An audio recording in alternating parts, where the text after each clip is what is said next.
दिन बच गया हिंदुस्तान, बच गई थी हिंदुस्तान की इज्जत, वरना 29 जून की वो रात भारतीय टीम के लिए काली रात बन जाती। आज जो भारत का कप्तान हिटमैन अपने आप को विश्व विजेता बताता है ना, उसको अपनी आज कप्तानी खोनी पड़ जाती। इस चेहरे को ध्यान से देख ले मेरे भाई, इस चेहरे को तू पहचान गए या नहीं? मेरे को जहां तक पता है ना, तुम लोग इस चेहरे को अपने सपने में भी नहीं भुला पाओगे। इस चेहरे को, इस फोटो में जो इंसान है ना, इसको तुम ध्यान से देख लो, क्योंकि अब मैं जो तुम लोगों को इसके बारे में जो कहानी बताऊंगा ना, उसको सुनकर तुमको समझ में आ जाएगा कि 29 जून की उस रात को ये अकेला बल्लेबाज भारतीय टीम के नंबर 1 गेंदबाजों को अपने अकेले के दम पर नंगा नाच करवा दिया था। ये कहानी है मेरे भाई 29 जून की, जब रोहित शर्मा की कप्तानी में भारतीय टीम अफ्रीका की टीम के साथ T20 वर्ल्ड कप का फाइनल खेल रही थी। भारत ने अपने 20 ओवरों में विराट कोहली के 76 रनों की मदद से अफ्रीका के सामने अफ्रीका को जीतने के लिए 176 रन का टारगेट दिया था। इस एक पारी में तो विराट कोहली ने अपनी टीम को बचा लिया था, पर क्या यह विराट कोहली के 76 रन, हिंदुस्तान के ये 176 रन इस अफ्रीका की टीम को क्या रोक पाएंगे, ये देखना अभी बाकी था।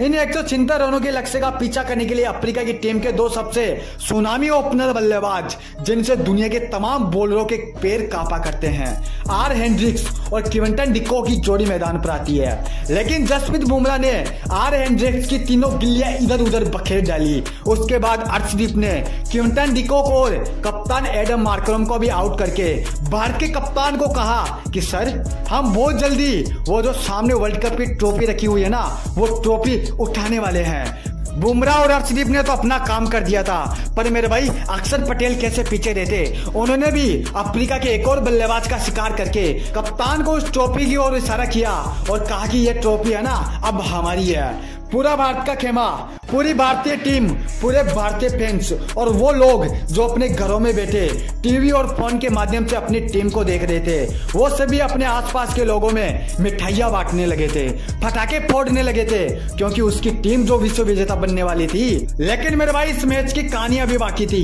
अपने इतने बल्लेबाजों को आउट होने के बाद भी अफ्रीका के कप्तान को कोई टेंशन नहीं थी। वो बेफिक्र होकर भारतीय बल्लेबाजों की इस हंसी को देख रहा था, क्योंकि उसको पता था कि जब तक हमारा राक्षस बल्लेबाज हमारे पास जीवित है ना, जब तक हमारे से इस मैच को कोई नहीं छीन सकता। वो खामोश होकर अपने मन ही मन सोच रहा था कि भाई ये भारतीय टीम क्या कर रही है, ये कैसे जीत के पहले ही जश्न मना रही है। क्या उनको पता नहीं है कि अभी हमारे पास कौन सा बल्लेबाज मौजूद है? क्या भारतीय टीम ये भूल चुकी है कि उनके देश में हुए IPL मैच में उस बल्लेबाज ने अपने अकेले के दम पर सभी टीमों को नंगा नाच करवा दिया था? लेकिन वो सिर्फ सोच और देख सकता था, कर कुछ नहीं सकता था। मेरे भाई भारतीय टीम यह भूल चुकी थी कि साउथ अफ्रीका का अभी भी एक ऐसा बल्लेबाज मौजूद है जो तुमको आज तुम्हारी असली औकात दिखा देगा।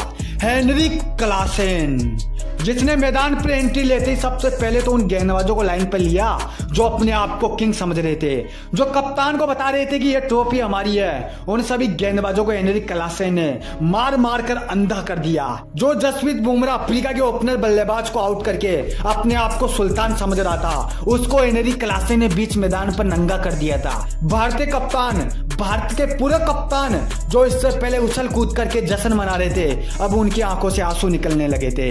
जो भारतीय फैंस मैच जीतने से पहले मिठाइयां बांट रहे थे, पटाखे फोड़ रहे थे, अब उनकी आवाज खामोश हो चुकी थी। उनको 2019 का वो मंजर फिर से याद आने लगा था जब भारतीय टीम वर्ल्ड कप से बाहर हुई थी। भारत का टीम स्टाफ जो इससे पहले जोर जोर से हंस रहा था, अब उनके चेहरे पर पसीना आने लगा था। हेनरिक क्लासेन एक बेरहम तरीके से भारतीय गेंदबाजों को मारते जा रहे थे, उनको रोकना नामुमकिन हो गया था। इस बल्लेबाज को कोई फर्क नहीं पड़ रहा था कि ये कौन सा मैच चल रहा है। इस मैच के प्रेशर को hitman, Adam Markram, Rishabh Pant और सूर्य कुमार यादव जैसे बल्लेबाज में नहीं झेल पाए, और उसी मैच में इस बल्लेबाज ने भारतीय गेंदबाजों को खून के आंसू रुला दिए। एक तरफ जहां विकेट गिरते जा रहे थे, तो दूसरी तरफ अफ्रीका का यह अकेला बल्लेबाज अपनी देश की इज्जत बचाने के लिए एक बेरहम तरीके से भारतीय गेंदबाजों को एक एक करके उनको पकड़ पकड़ कर उनकी असली औकात दिखा रहा था। और एक वक्त ऐसा आया जब इस दानव राक्षसी बल्लेबाज ने मात्र मात्र 25 गेंदों में अपना अर्धशतक पूरा कर लिया। ध्यान से देखो मेरे भाई इस बल्लेबाज के चेहरे को, ये वही बल्लेबाज है जिसने भारतीय गेंदबाजों को उनकी असली औकात दिखा दी थी।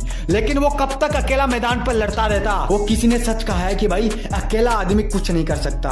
हार्दिक पांड्या की यह गेंद कलासन के बल्ले का मामूली सा किनारा लेकर मेरे भाई एक छोटा सा किनारा लेकर ऋषभ पंत के हाथों में चली गई और यह बल्लेबाज अपनी टीम को एक बीच दरिया में छोड़कर मैदान से लौट गया। हाँ मेरे भाई इस बात को मैं मानता हूँ कि भारतीय टीम एक उच्चतम लेवल की टीम है, पर हकीकत तो यह है कि अगर उस दिन यह बल्लेबाज केवल और केवल 5 गेंदें और खेल लेता तो आज इतिहास कुछ और ही गवाही देता।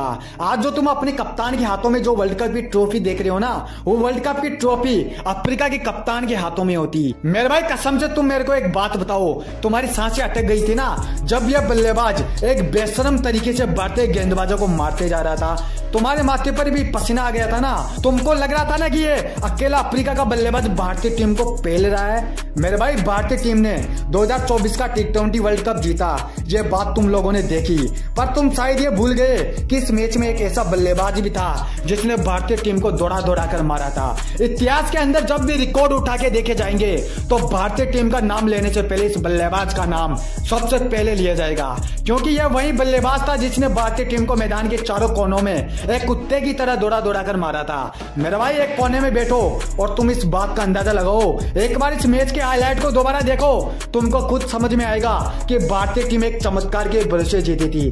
भारतीय टीम 140 करोड़ हिंदुस्तानियों की दुआ की वजह से जीती थी, वरना उस दिन इस अकेले बल्लेबाज ने, इस अकेले अफ्रीका के बल्लेबाज ने भारतीय टीम को नंगा नाच करा दिया था। इतिहास के अंदर गुणगान किए जाएंगे मेरे भाई इस बल्लेबाज के कि था कोई एक साउथ अफ्रीका का हेनरी क्लासन नाम का बल्लेबाज जो आया और भारतीय टीम को अपने इशारों पर नचाकर चला गया।